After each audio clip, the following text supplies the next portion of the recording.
By profession तुम्ही काय होतात आणि बाय पॅशन तुम्ही काय आहात? मला ॲक्च्युली आर्किटेक्ट व्हायचं होतं. मी झालो इंजिनियर. ओके. आणि इथे आल्यानंतर आता मला आर्किटेक्टचं सगळं काम करावं लागतं आहे. त्यामुळे मी पॅशन म्हणूनच हा बिझनेस करतो.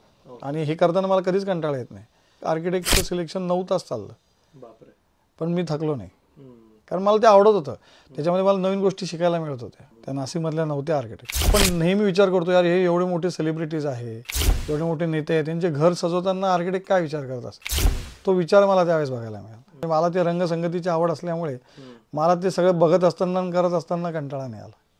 मी फायनान्स बॅकग्राऊंडची आहे. मला मुळातच बिझनेसची आवड आहे. त्या गोष्टी कळतात की आपल्याला प्रॉफिटेबल काय आहे, लॉस काय. त्यासोबत मला एक सेन्स आहे समोरच्याला, म्हणजे किंवा मार्केटमध्ये काय चालू शकतं, काय नाही चालू शकत. फॉर एक्झाम्पल एखादं सिलेक्शन चालू असेल तर आपल्याला त्यांच्या हावभावावरनं बाईला एक थर्ड सेन्स आहे, जसं मी म्हटलं की त्याला ते आवडतंय किंवा नाही आवडत आहे, आपल्याला येऊन जातो अंदाजा.